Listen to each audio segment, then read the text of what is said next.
Two spine surgeries and fusion at 25 had me questioning if I'd ever ride again. Then at 27, an ADHD diagnosis came along, followed by autism at 30, that made sense of everything.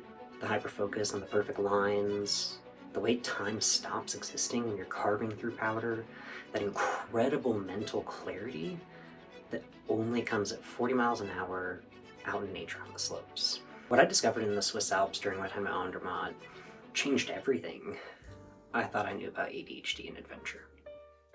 Fellow adventurers, I'm Chadwick, a licensed professional counselor with ADHD and autism who just happens to be obsessed with finding flow in fresh powder. And today I'm going to show you how the very traits that society often labels as challenging, like our high energy, quick decision making, and the intense focus, actually makes us uniquely suited for mountain sports.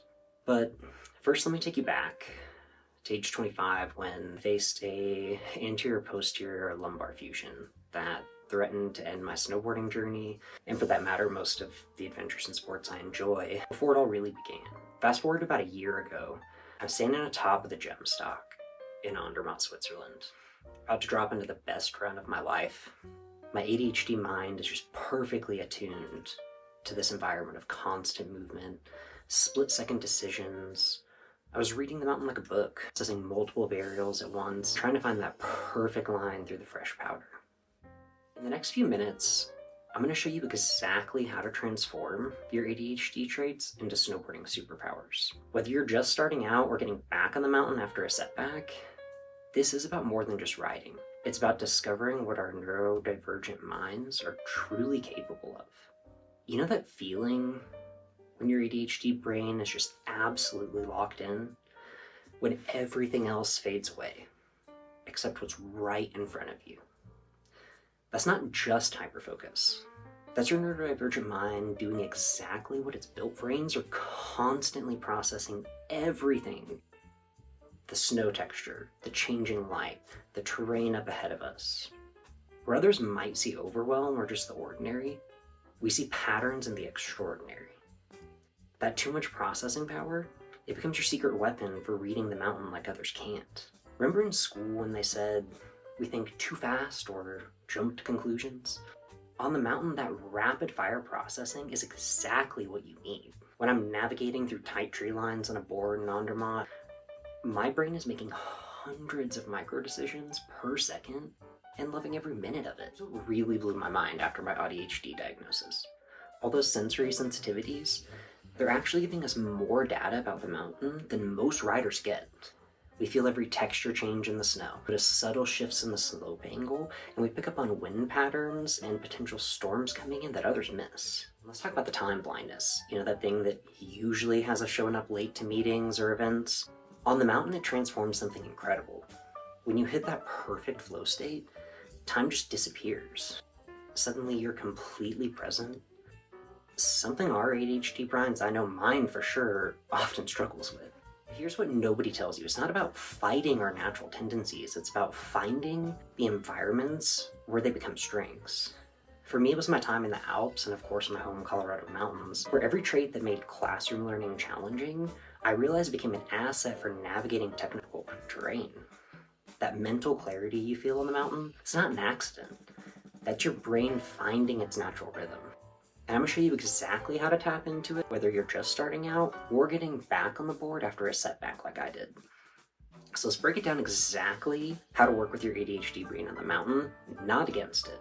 And trust me, after my spine fusion, I had to completely reimagine my approach, which led to some game-changing discoveries.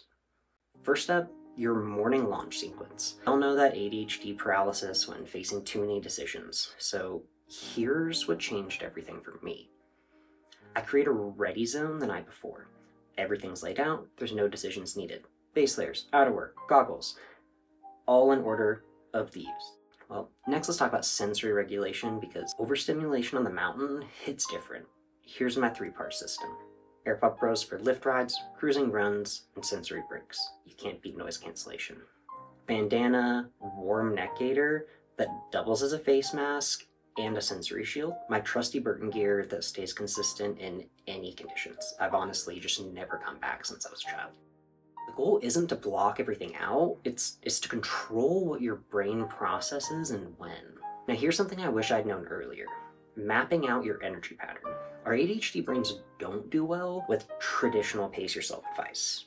Instead, try hitting the hardest runs during your peak focus hours. Use those lift rides for dopamine reset breaks. Keep a snack accessible for blood sugar crashes and that hunger that we often don't pay attention to with ADHD. And plan your big send moments when your medication and focus is the most effective and most active. Now here's the real game changer I discovered at Andermatt, triggering flow state on demand. It's what I call progressive dropping it. Start with one warm-up run you know well. Gradually increase challenge as your focus builds. Use your favorite music strategically during the lift and on rides, and then maintain that same momentum between your next runs. You can think of it almost like building a snowball of focus. Each run adds to your flow state instead of starting back from scratch. And finally, because nobody talks about this enough, managing energy crash and recovery. After my fusion, I had to get really intentional about this. Your neurodivergent brain needs different recovery than neurotypical riders. Take shorter, more frequent breaks. Find quiet spots on the mountains, even in the tree lines, for sensory decompression. Use forms of mindful movement and breathing or meditation during those rest periods to regulate yourself. And remember to listen to your body's unique signals. Now let's tackle the challenges that almost derailed my return to snowboarding and the exact solutions that turned them into strengths. Here's what actually works. I call it the 3-run framework. Instead of trying to plan your whole day, just pick out your next 3 runs. I actually discovered this by accident at the gym stock when I stopped trying to optimize everything and tread every single run on the entire mountain and started working with my brain's natural rhythm. I actually found that I made better choices and I got more runs in places that I didn't think I'd make it to. Sensory processing can make changing conditions feel impossible to navigate. That flat light that seems to shut down your depth perception, unexpected weather shifts.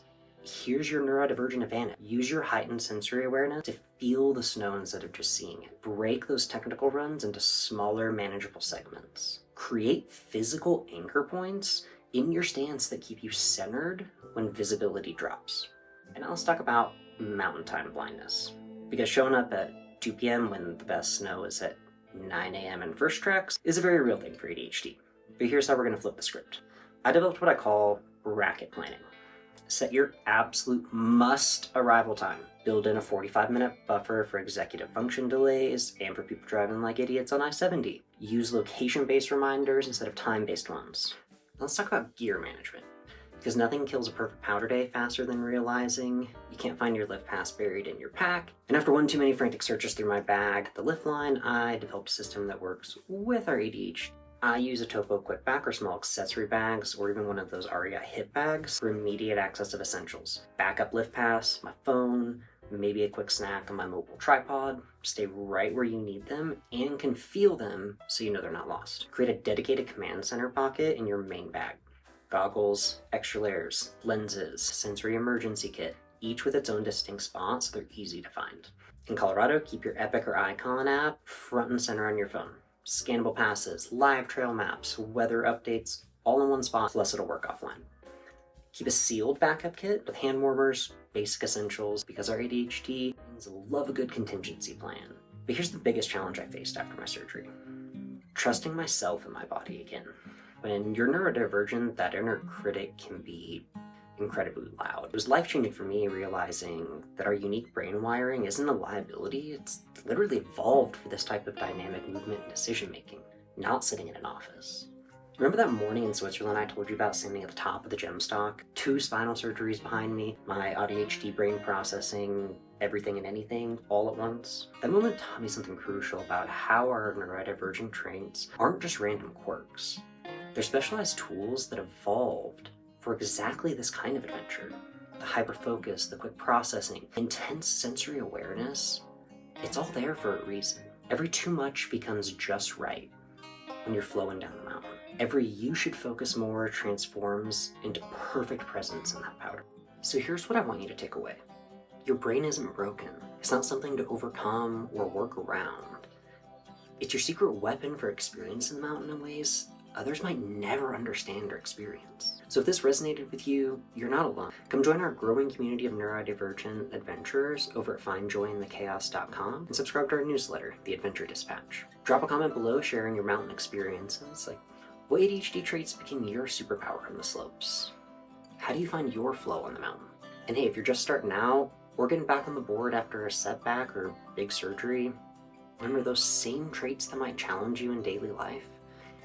They're about to become your greatest assets on the mountain. So I'll see you out there on the slopes, and remember, sometimes the best way to find focus is to find joy in the chaos of the ride.